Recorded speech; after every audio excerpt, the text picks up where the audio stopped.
News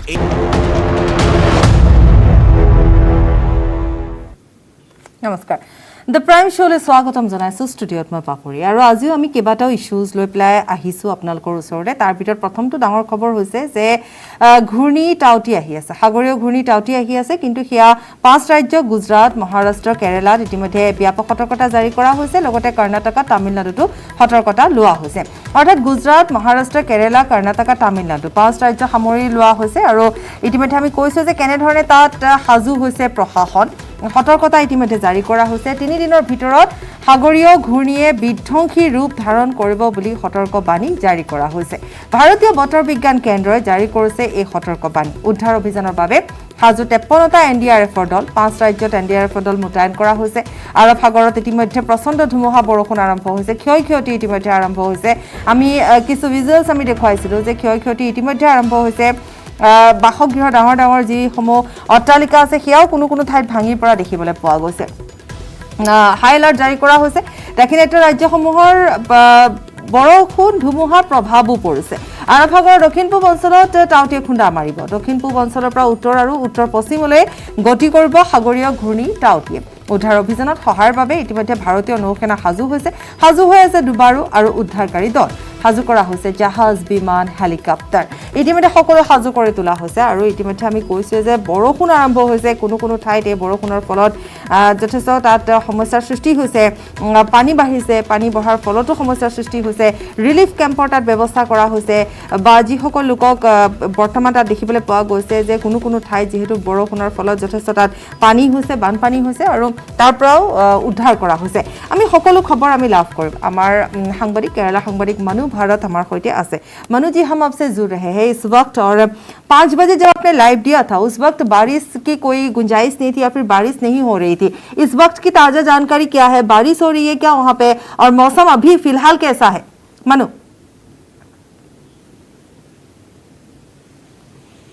अभी भी बारिश है अभी भी है ये इंटरमिटेंट रेन्स है इसमें इसके बीच में थोड़ी इंटरवल थे शाम में लेकिन अभी तो बारिश दोबारा शुरू हो गया है और इसके अलावा गवर्नमेंट ने अभी 17 रिहैबिलिटेशन कैंप शुरू किया है क्योंकि ये वाटर लॉगिंग का चांसेस है क्योंकि ये reverse water line has increased so the water level of rivers are increasing and the water level of wells and water bodies are increasing iske karan se water logging is more possible and that for that reason the government has started more than 71 camps across the state of Kerala in which 800 लोग इसमें 800 वो महिलाएं हैं इस camp में और 450 बच्चे लोग भी हैं और एनडीआरएफ की 9 टीम्स अभी केरल में if there is any sort of big difficulties action के लिए तैयार है ये और 2 teams of army deployed in Kannur और 1 team in Kasaragod totally 3 teams of army are also ready for any big major natural calamity और एनी मेजर इंसिडेंट इसके अलावा 2 हेलीकॉप्टर भी वायुसेना की और निरीक्षण करेंगे इस तरह गवर्नमेंट एकदम तैयारी में है और जो जहां वाटर लॉगिंग है जिनका हाउसेस हैज बीन कोलैप्स्ड और जो मरीज है इस तरह का आदमियों को जो they are taking them to the relief camps Manu आपने कहा कि बारिश अभी हो रहा है बीच में थोड़ा सा रुका था लेकिन फिलहाल बारिश हो रहा है तो बारिश की वजह से हमने कुछ विजुअल्स पहले भी देखा था कि कोलैप्स हो रहे हैं घर वगैरह और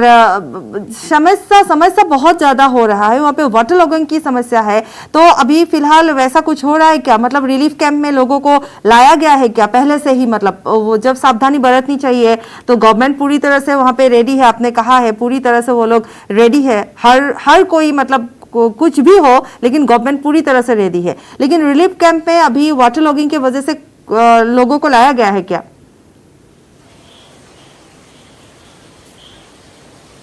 हाँ अभी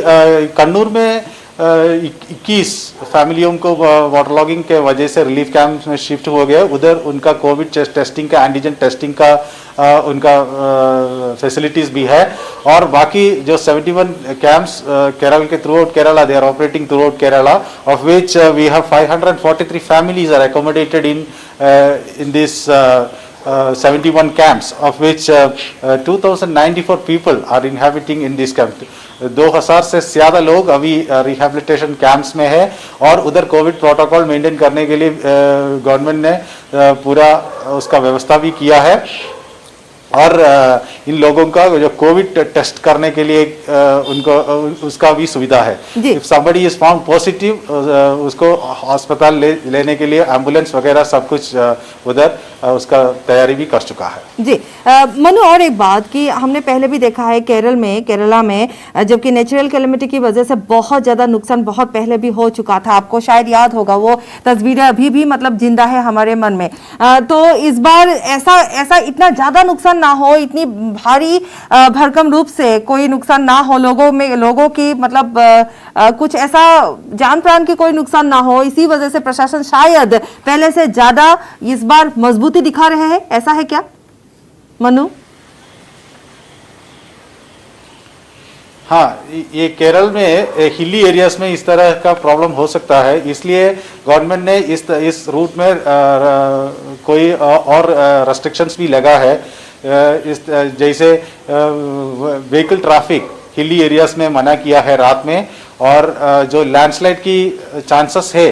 इस तरह का प्लेसेस है, जो वायनाड डिस्ट्रिक्ट है, पिछली बार उधर इस तरह का प्रॉब्लम हुआ। मलप्पुरम डिस्ट्रिक्ट में जो ये हिली एरियाज है उधर लैंडस्लाइड की चांसेस है। तो उस जगह से लोगों को उधर से they are trying to rehabilitate this people in different schools, they are trying to relocate this people. And जहाँ जहाँ चांसेस है जो फ्लडिंग का या लैंडस्लाइड का, इसको पहले ही समझ के और revenue officials are meeting this people and asking them to move to relief camps. जो लैंडस्लाइड्स वगैरह होने का चांसेस भी है, इसलिए आर्मी एनडीआरएफ की एक टीम 29 मेंबर का एक टीम अभी वायनाड में they have stationed in Wayanad. और if such any serious calamity is taking place, this NDRF team will respond immediately, and the army team is also very close to Wayanad. Like in Kannur, they have two battalions of army people who are ready. Army team is ready to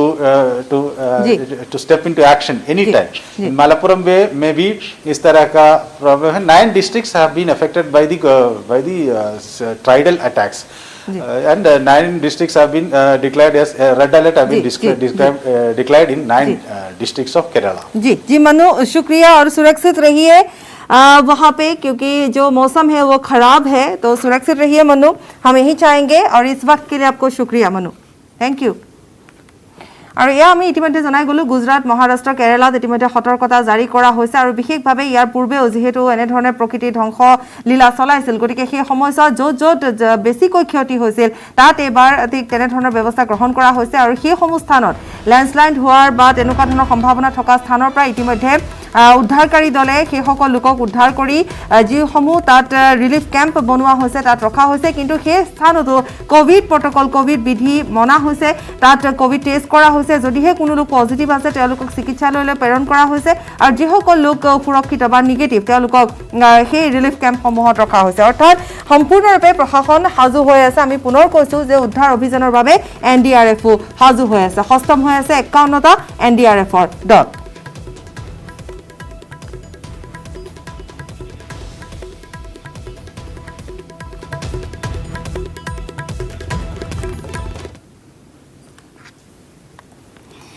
আমি দ্বিতীয়টো ইস্যুলৈ আহিছোঁ, দ্বিতীয়টো বিষয়লৈ আহিছোঁ। আমি ইতিমধ্যে এদিন পূৰ্বে চাহ বাগিচাত কেনেকুৱা ধৰণৰ এটা সমস্যা হৈছে, গণসংক্ৰমণ কেনেকৈ বৃদ্ধি পাইছে, সেই সন্দৰ্ভত আমি সবিস্তাৰে এই অনুষ্ঠানৰ মাজত আলোচনা কৰিছিলোঁ আমাৰ সাংবাদিক গৌতমৰ সৈতে, যোৰহাটৰ সাংবাদিক। গতিকে আমি সেই সময়ছোৱাত গৌতমে যিহেতু সেই স্থানসমূহলৈ গৈছিল, সেই বাগিচাসমূহলৈ গৈছিল, আৰু তাত দেখিবলৈ পাইছিলে যে ৰাইজে কোনো ধৰণৰ কোভিড প্ৰট'কল মনা নাই বা তাত কোনো ধৰণৰ গণসংক্ৰমণ হোৱাৰ সম্ভাৱনাও বহুত আছিল। আৰু গৌতমে উদ্বেগ প্ৰকাশ কৰিছিল যে হয়তো তাত যদি গণসংক্ৰমণ হয় তেতিয়াহ'লে যোৰহাটত কিন্তু JMCHত বিচনাও আনকি নাপাব, ইমান সংখ্যক লোকৰ হয়তো কোভিড পজিটিভ হৈ যাব পাৰে। গতিকে ঠিক তেনেধৰণৰ এটা সম্ভাৱনা বা উদ্বিগ্নতা আছিল। আমি এই অনুষ্ঠানৰ জৰিয়তে সেয়া আলোচনা কৰিছিলোঁ, কিন্তু তাৰ পাছৰ দিনাখনে দেখিবলৈ পোৱা গ'ল যে আমাৰ এই বাতৰিত দৃষ্টিগোচৰ হৈছিল চৰকাৰৰ প্ৰশাসনৰ, আৰু তাৰ পৰৱৰ্তী সময়ত নতুন SOP দিয়া হ'ল। এই মুহূৰ্তত মোৰ সৈতে আছে তিনিগৰাকী আমাৰ সাংবাদিক, যিহেতু উজনিৰ চাহ বাগিচাৰ কথা আমি কৈ আছোঁ, গতিকে আমি সকলো সামৰি আমি আলোচনা কৰিম। মোৰ সৈতে গৌতম আছে যোৰহাটৰ পৰা, মোৰ সৈতে জ্যোতিপ্ৰসাদ আছে মৰিয়নিৰ পৰা, তিনিচুকীয়াৰ পৰা উপাসনা আছে। মই প্ৰথমতে গৌতম আপোনাৰ ওচৰলৈকে যাওঁ, যিহেতু আৰম্ভণি আমি কৰিছিলোঁ গৌতম, গতিকে আপুনি যেনেধৰণে উদ্বেগ প্ৰকাশ কৰিছিল নতুন SOP, তাৰ পিছত ইম্পেক্ট বুলিয়ে ক'ব পাৰি নিউজ 18ৰ নতুন SOP আহিল, আৰু এতিয়া তাত কেনেকুৱা ধৰণৰ এটা পৰিৱেশ? হয় হয় নিশ্চয়কৈ পাপৰি, যেহেতু নতুন SOP জাৰি কৰা হৈছে, কিন্তু বিপদ বৰ্তমানো আঁতৰি যোৱা নাই। কিয়নো পৰহি আমি বাতৰি সম্প্ৰচাৰ কৰিছিলোঁ, তেতিয়া আমি কৈছিলোঁ যে সাংসদ কামাখ্যা প্ৰসাদ তাছা ডাঙৰীয়াই এই ক্ষেত্ৰত গভীৰ উদ্বেগ প্ৰকাশ কৰিছে। চৰকাৰৰ সৈতে তেখেতে যোগাযোগ কৰিছে। যোৰহাট জিলা প্ৰশাসন, স্বাস্থ্য বিভাগৰ প্ৰতি তেখেত খৰ্গহস্ত হৈ পৰিছিলে, যে কিয়নো চাহ বাগিচা অঞ্চলত যি সংক্ৰমণ হৈছিলে COVID-19ৰ, সেয়া নিয়ন্ত্ৰণ কৰাৰ ক্ষেত্ৰত বা সেই ক্ষেত্ৰত যথোচিত ব্যৱস্থা গ্ৰহণ কৰাৰ ক্ষেত্ৰত কিন্তু কোনো বিশেষ পদক্ষেপ গ্ৰহণ কৰা নাছিলে যোৰহাট জিলা প্ৰশাসন তথা স্বাস্থ্য বিভাগে। আৰু তাৰ পিছত আমি দেখিবলৈ পাইছোঁ যে নিউজ 18 অসম নৰ্থ ইষ্টত বাতৰি সম্প্ৰচাৰ হোৱাৰ পিছতে চৰকাৰে নতুন SOP জাৰি কৰিছে, বিশেষকৈ চাহ বাগিচা অঞ্চলৰ বাবে। আৰু আজি দুপৰীয়া পুনৰ আমি সেই বাতৰিৰ যি ফ'ল' আপ কৰিছিলোঁ, তেতিয়া আটছাৰ যি ৰাজ্যিক সভাপতি ধীৰাজ গোৱালা ডাঙৰীয়া আমাৰ সৈতে আছিলে। তেখেতে কৈছে যে SOP জাৰি কৰাৰ পিছতো কিন্তু এনেধৰণে চাহ বাগিচাত কোভিড সংক্ৰমিত লোকসকলক হোম কোৱাৰেণ্টাইনৰ বাবে পঠিওৱাটো অব্যাহত আছে। তিতাবৰত তেওঁলোকে তেনে ঘটনাত কালি দেখিবলৈ পাইছিলে, আৰু তাক লৈ তেওঁলোকে প্ৰতিবাদ পৰ্যন্ত কৰিব লগা হৈছিলে। আৰু তেখেতে কৈছে যে যোৰহাটত 88খন চাহ বাগিচা আছে, আৰু প্ৰতিখন চাহ বাগিচাতে 5,000 পৰা 10,000 লোক আছে, আৰু সেই যি চাহ শ্ৰমিকসকল, সেই চাহ শ্ৰমিকসকল অতিকৈ ঘনকৈ থাকে। যিসমূহ চাহ বাগিচাৰ লাইন আছে, সেই লাইনবিলাকত তেওঁলোকে অতি এটা সৰু সৰু বাসগৃহত তেওঁলোকে বসবাস কৰে। গতিকে তাত যদি কেনেবাকৈ গণসংক্ৰমণ হয়, তেনেহ'লে শ হাজাৰ হাজাৰ লোক সংক্ৰমিত হ'ব, আৰু তাৰে একাংশ লোকক যদি স্বাস্থ্য চিকিৎসালয়ত ভৰ্তি কৰিব লগা হয়, তেনেহ'লে এদিন বা দুদিনৰ ভিতৰতে চিকিৎসালয়সমূহৰ বিচনা সম্পূৰ্ণ হৈ যাব। যিহেতু চাহ বাগিচাসমূহত যেনেধৰণে COVID-19 নিয়ন্ত্ৰণৰ বাবে বা চিকিৎসাৰ বাবে যি কোভিড কেয়াৰ চেণ্টাৰ স্থাপন কৰিব লাগিছিলে, বা সময় থাকোঁতে যি ধৰণৰ যথোচিত ব্যৱস্থা গ্ৰহণ কৰিব লাগিছিলে, সেই ব্যৱস্থাসমূহ কিন্তু কৰ্তৃপক্ষই বা জিলা প্ৰশাসন বা স্বাস্থ্য বিভাগে সময় থাকোঁতে নকৰিলে। গতিকে আমি যিহেতু কোভিড কেয়াৰ চেণ্টাৰৰ কথা আমি পাতিম আপোনাৰ সৈতে, কিন্তু জ্যোতিপ্ৰসাদ আছে, মই মৰিয়নিৰ কিছু খবৰ জ্যোতিপ্ৰসাদৰ পৰা লওঁ। আজি জ্যোতিপ্ৰসাদে 9 কছাৰী খবৰ দিছিল, গতিকে উদ্বেগজনক এক স্থিতি আছিল, তাত জ্যোতিপ্ৰসাদে সেয়া প্ৰত্যক্ষ কৰিছিল। গতিকে জ্যোতি, আমি আপোনাৰ ওচৰলৈ আহিছোঁ, এবাৰ আপোনাৰ পৰাও জানিম আপোনাৰ কি দৃষ্টিগোচৰ হৈছিল জ্যোতি? সমূহৰ যি কোভিড প্ৰট'কল বা কেনেকুৱা ধৰণৰ কি ব্যৱস্থা গ্ৰহণ কৰিছে তাৰ ওপৰত আমি বিভিন্ন বাতৰি পৰিৱেশন কৰি আহিছোঁ। আৰু আমি যেতিয়া নিজে পৰ্যবেক্ষণ কৰিছোঁ, তেতিয়া দেখিবলৈ পোৱা গৈছে যে আচলতে যি ধৰণে চৰকাৰী যিসমূহ নীতি নিৰ্দেশনা বাগিচাসমূহত কিন্তু সেইবোৰ ভংগ হোৱা আমি প্ৰায় প্ৰত্যক্ষ কৰিছিলোঁ। প্ৰথম কথাটো হ'ল, আপুনি যদি চায়, তাৰ যি ধৰণৰ সামাজিক দূৰত্ব হওক বা যেনেধৰণৰ মাস্ক পৰিধান কৰিব লাগে, যেনে চেনিটাইজ কৰিব লাগে, সেইবিলাক কিন্তু লাহেকৈ আপোনাৰ ঢিলা পৰিলক্ষিত হৈছিল বাগিচাৰ ক্ষেত্ৰত। আৰু এটা কথা ক'ব লাগিব যে ডিচু বাগিচাৰ এটা পৰিয়ালৰ কথা কওঁ। ডিচু বাগিচাৰ এটা পৰিয়াল, যিগৰাকী আশাকৰ্মী আছে, সেই আশাকৰ্মী পৰিয়ালটো 14জনীয়া এটা পৰিয়াল আছে। সেই 14জনীয়া পৰিয়ালটো এগৰাকী আশাকৰ্মীগৰাকী যেতিয়া কোভিড পজিটিভ হ'ল, তেতিয়া সেই সমূহ পৰিয়াল 14জনীয়া পৰিয়ালটোক তেতিয়া স্বাস্থ্য বিভাগে কোৱাৰেণ্টাইন কৰিলে, হোম কোৱাৰেণ্টাইন কৰিলে। হোম কোৱাৰেণ্টাইন কৰাৰ ফলত সেই 14জনীয়া পৰিয়ালটো সম্পূৰ্ণৰূপে আবদ্ধ হৈ পৰিল ঘৰত। ফলত সেই পৰিয়ালটো বাহিৰলৈ ওলাই যাব পৰা নাই, তেওঁলোকৰ খাদ্য সংকটে দেখাই দিছে। আৰু সেই 14টা পৰিয়ালৰ আচলতে যি ধৰণৰ হোম কোৱাৰেণ্টাইন কৰিলে, কিন্তু স্বাস্থ্য বিভাগে কেনেধৰণৰ কি বিধি পালন কৰিব, তেওঁলোকে কেনেধৰণে হোম কোৱাৰেণ্টাইন থাকিব, এই গোটেই কথাখিনি কিন্তু কোনো ধৰণৰ স্বাস্থ্য বিভাগৰ নিৰ্দেশ নাই, কোনো ধৰণৰ প্ৰশাসনৰ লগত সংযোগ নাই। আৰু বাগিচাৰ ফালৰ পৰা অতি পুতৌজনক ব্যৱস্থা। আমি এতিয়া যিমান দূৰ দেখিছোঁ, কিছু বাগিচা ইয়াত যি ধৰণৰ কোভিড প্ৰট'কল ধৰি লওক মানিব লাগে মানিছে, কিন্তু বেছিভাগ বাগিচা কিন্তু এই ক্ষেত্ৰত কিন্তু হেমাহি কৰা আমি দেখিবলৈ পাইছোঁ। তেওঁলোকে দুৰ্বলৰ পিছতো কাম পাইছে। যদি যাম আমি আপোনাৰ ওচৰলৈ, যদি আকৌ যাম, আপুনি এটা ভাল কথাই কৈছে যে কণ্টেইনমেণ্ট জ'ন কৰা হৈছে বা ঘৰৰ বাহিৰলৈ ওলাবলৈ মানা কৰা হৈছে, কিন্তু তেওঁলোকে চলিব কেনেকৈ? তেওঁলোকে যদি 15টা দিনো ঘৰৰ ভিতৰত থাকে, তেওঁলোকৰ কি হ'ব? সেই ক্ষেত্ৰত প্ৰশাসনে ব্যৱস্থা গ্ৰহণ কৰিছে নাই, সেই পইণ্টটো আপুনি উঠাইছে। আমি যাম তিনিচুকীয়া, যিহেতু উপাসনা আছে। উপাসনা, উজনি অসমত চাহ বাগিচাত কেনেধৰণে ব্যাপক সংক্ৰমণ হৈছে বা ঢিলা দিয়া হৈছে নেকি, ঠিক তেনেধৰণৰ ব্যৱস্থা গ্ৰহণ কৰা নাই নেকি, সজাগতাৰ অভাৱ হৈছে নেকি, আপুনি কি দেখিছে আপোনাৰ দৃষ্টিৰে? উপাসনা। হয় পাপৰি নিশ্চয়কৈ এটা কথা ক'ব লাগিব ঠিক যেনেধৰে তিনিচুকীয়া ডিব্ৰুগড়ে হওক বা যোৰহাটৰ হওক একে পৰিস্থিতি ভয়ংকৰ পৰিস্থিতি বৰ্তমান তিনিচুকীয়ানৰ কেইবাখন বাগান ইতিমধ্যে কণ্টেইনমেণ্ট জ'ন ঘোষণা কৰা হৈছে কিয়নো কাৰণ এটাই যে SOP জাৰি কৰাৰ আগতে তেওঁলোকে যেনেধৰণে চলিছে পাপৰি আৰু এই মুহূৰ্ততো তেওঁলোকে তেনেধৰণে চলি আছে আৰু চৰকাৰৰ পৰা যিটো নতুন SOP দিয়া হৈছে তাৰ পিছতো দেখা গৈছে যে বাগিচাসমূহত যি মালিক কৰ্তৃপক্ষই হওক বা যি কৰ্মচাৰীসকলে হওক কোনো ধৰণৰ সজাগতা তেওঁলোকৰ মাজত নাও তেওঁলোকে মাস্ক পৰিধান কৰা নাই আৰু তেওঁলোকে ছ'চিয়েল ডিষ্টেন্সিং যি সামাজিক দূৰত্ব যি মানিব লাগে পাপৰি সেয়াও তেওঁলোকে মনা নাই সেয়াই বৰ ভয়ংকৰ ৰূপ ইতিমধ্যে বাগিচাসমূহ ধাৰণ কৰিছে যিহেতু চৰকাৰে বাৰম্বাৰকৈ কৈ আছে আৰু ইতিমধ্যে যিটো অসমৰ মাননীয় শ্ৰম মন্ত্ৰী সঞ্জয় কিষাণ ডাঙৰীয়াক আমি দেখিছোঁ তেখেতে প্ৰতিখন বাগানত তেওঁ যাবলৈ চেষ্টা কৰিছে সকলোকে মাস্ক বিতৰণ কৰিছে সজাগতা কৰিছে কিন্তু তাৰ পিছত দেখা গৈছে যে বিশেষকৈ মালিক কৰ্তৃপক্ষৰ কথা আমি ক'বলৈ বিচাৰিম তেওঁলোকৰ যিসমূহ তাত ব্যৱস্থা ৰাখিব লাগিছিল যি চেনিটাইজ কৰাৰ ব্যৱস্থা বা প্ৰত্যেকৰ যিসকল কৰ্মচাৰী তাত কাম কৰি আছে সকলোকে মাস্ক দিয়াৰ ব্যৱস্থা সেই কোনো ধৰণৰ ব্যৱস্থা তাত নাই মাস্ক নিপিন্ধাকৈ তেওঁলোকে কাম কৰি আছে তাৰ উপৰিও তেওঁলোকৰ যদি স্বাস্থ্যৰ আজি অৱনতি ঘটে তেওঁলোকক হয়তো হস্পিটেলৰ ব্যৱস্থাও তাত যিটো ইমাৰ্জেঞ্চি ৰাখিব লাগিছিলে যিটো ক'ভিডৰ এক ভয়াৱহ পৰিস্থিতি বিশেষকৈ তিনিচুকীয়াত আজি বিশেষকৈ যি মুখ্যমন্ত্ৰী আহি উপস্থিত হৈছিল তেওঁ নিজেই কৈছিলে যে যিটো 2 বজাৰ পূৰ্বে 12 বজাৰ পৰা ইতিমধ্যে সান্ধ্য আইন দিয়া হৈছে কিন্তু ভয়ংকৰ পৰিস্থিতি প্ৰতিদিনে মৃত্যুৰ মুখত পৰিবলগীয়া হৈছে কিন্তু চাহ বাগিচাসমূহত যিহেতু শ্ৰম মন্ত্ৰী নিজেই বাগিচাসমূহ পৰিদৰ্শন কৰি আছে তেওঁ বাৰম্বাৰ কৈ আছে যে এইসমূহ যি দিশ তেওঁলোকে সকলোৱে চাব লাগে কিন্তু সেই একেই পৰিৱেশ পাপৰি এই মুহূৰ্তত তিনিচুকীয়াৰ বাগিচাসমূহতে আৰু কেইবাটাও বাগিচা ইতিমধ্যে কণ্টেইনমেণ্ট জ'ন ঘোষণা কৰা হৈছে কিন্তু তাৰ পিছতো কাৰো মাজত কোনো সজাগতা নাই বিশেষকৈ মালিক পক্ষত এই মুহূৰ্তত পাপৰি হয় হয় হয় নিশ্চয় উপাসনা গৌতম আপোনাৰ ওচৰলৈ আহিছোঁ এই যে যিকেইটা কথা কোৱা হৈছে ধৰি লওক যুটিয়ে এতিয়া ক'লে যে কণ্টেইনমেণ্ট জ'ন ঠিকেই কৰা হৈছে কিন্তু তাত কি ব্যৱস্থা কৰিব প্ৰশাসনে সেই যিটো তেওঁলোকে সেই এংগলটো চোৱা নাই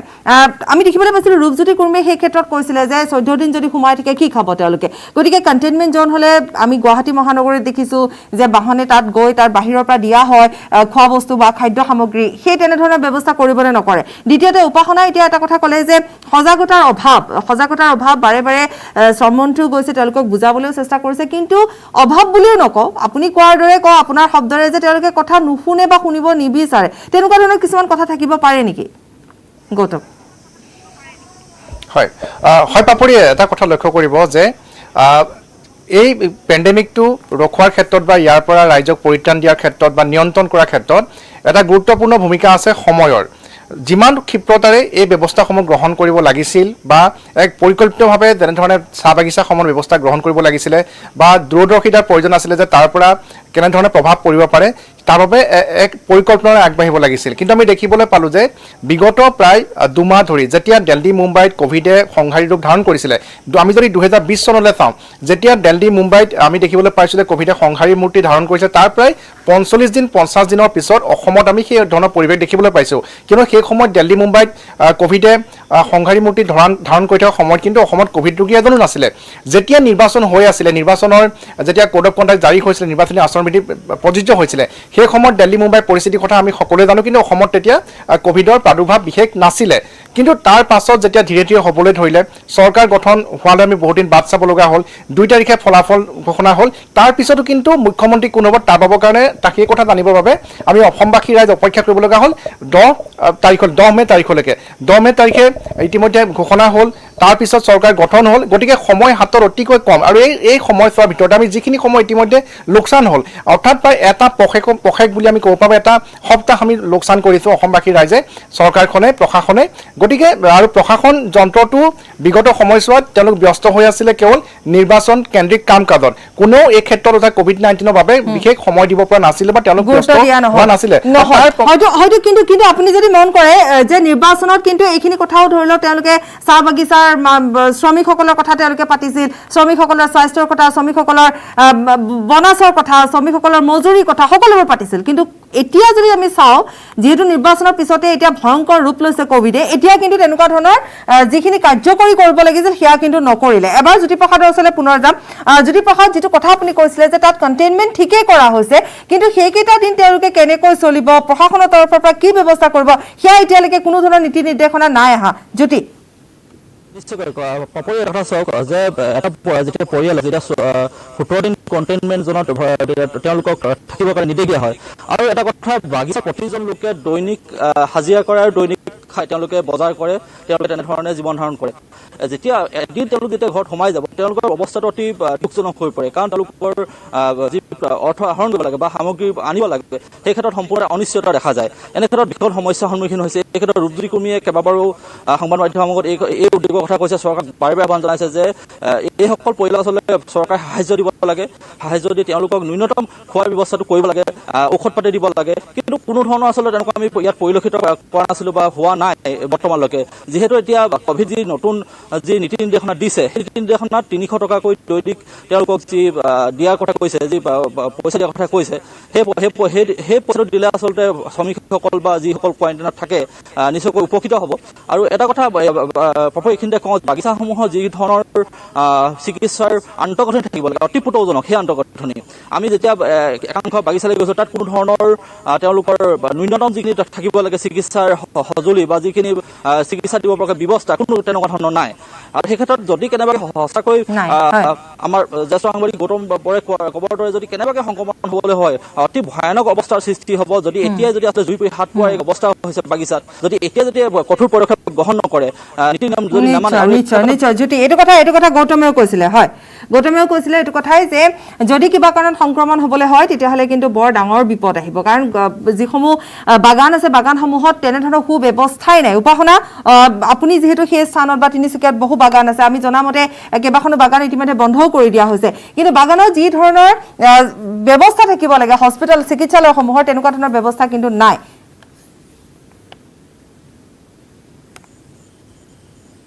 উপাসনা কৰা হৈছে সেই বাগান সময়ত হয় বাপৰি নিশ্চয়কৈ আমি দেখিব পাৰিছোঁ যিসমূহ বাগান ইয়াতে কণ্টেইনমেণ্ট জোন কৰা হৈছে সেইসমূহ বাগানত আমি নিজে পৰিদৰ্শন কৰি যি সংক্ৰমণ যিটো দিনে দিনে ভয়াৱহভাৱে বৃদ্ধি পাইছে সেই প্ৰতি লক্ষ্য ৰাখি তেওঁলোকে যি হিচাপে তেওঁলোকক হস্পিটেলত বা কোভিডৰ ৰোধ কৰিবৰ বাবে বা কোনোবা যদি স্বাস্থ্যৰ যদি অৱনতি ঘটে তেওঁ লৈ যোৱাৰ পিছত যিসমূহ চিকিৎসা দিব লাগে সেইসমূহ চিকিৎসাৰ ব্যৱস্থা কৰা হোৱা নাই নাই অৰ্থাৎ উপাসনা আপুনি এইটোৱে ক'লে যে তিনিচুকীয়াটো একেটাই পৰিৱেশ হয় উপাসনা তিনিচুকীয়াটো একে পৰিৱেশ অৰ্থাৎ সমগ্ৰ উজনিতে চাহ বাগিচাসমূহৰ একে পৰিৱেশ উপাসনা এটা শব্দত জানিম হয় বাপৰি নিশ্চয়কৈ চাহ বাগিচাসমূহত একেই পৰিৱেশ যদিও মন্ত্ৰীগৰাকী সঞ্জয় কিষাণ নিজে কৈছে বা তেওঁলোকক কৈছে আশ্বাস দিছে যে তেওঁলোকে কিছুদিনৰ ভিতৰতে তেওঁ এই ব্যৱস্থা গ্ৰহণ কৰিব কিন্তু কেতিয়ালৈকে গ্ৰহণ কৰে পাপৰি সেয়াই লক্ষণীয় হ'ব তেনেকুৱা ধৰণৰ ব্যৱস্থা গ্ৰহণ কৰা হোৱা নাই